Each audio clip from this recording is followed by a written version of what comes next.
ഒരു മാങ്ങ എറിഞ്ഞിട്ട് തിന്നാൻ കൊതിയാകുന്നു. എനിക്കും മാങ്ങേറിയണം.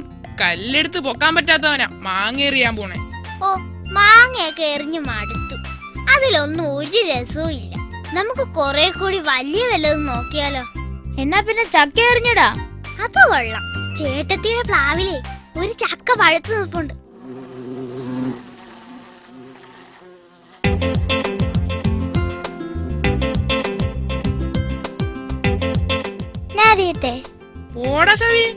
എന്നിട്ട് വേണം നമ്മുടെ തലകുളിയാൻ. എറിഞ്ഞിടാൻ പറ്റില്ല. നമുക്ക് കേറി പറിക്കാം. ഏണിയില്ലാതെ എങ്ങനെ കേറും? ഒരു വഴിയുണ്ട്. ഇതുകൊണ്ട് എന്നാ ചെയ്യാനാ? ഒരു കല്ലിൽ ചരട് കെട്ടി മരത്തിലോട്ട് എറിയാം.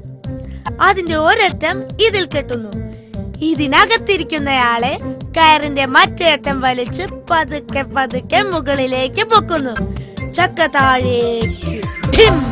അത് കൊള്ളാമല്ലോ. എന്നാ പണി തുടങ്ങാം.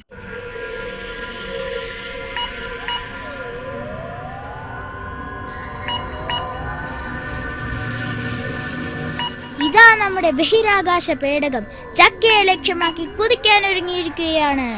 9, 8, 7, 6, 5, 4, 3, 2, 1, 0.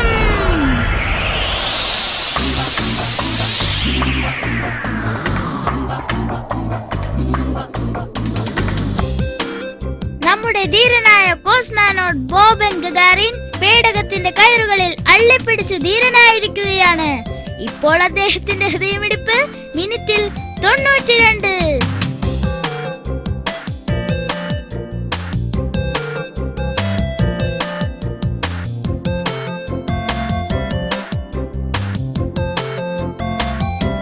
ഒറ്റ എണ്ണത്തിന് വലിച്ചാനറിഞ്ഞൂടാ. ഞാൻ ഒറ്റച്ച് വലിച്ചാനെ. നീ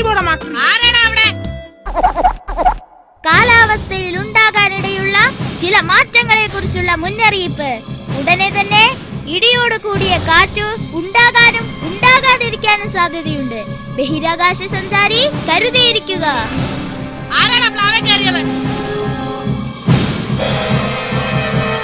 എല്ലാത്തിനും ഞാനൊന്ന് കൊല്ലും. വന്ന പ്ലാവേലായോ കളി.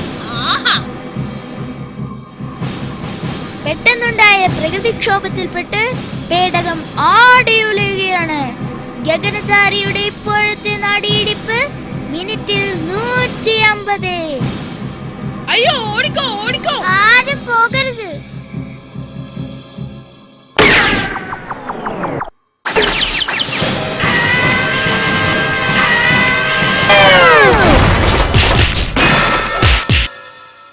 ബഹിരാകാശത്ത് വെച്ച് തകർന്ന പേടകം ഭൂമിയിൽ ഇടിച്ചിറങ്ങുകയുണ്ടായി.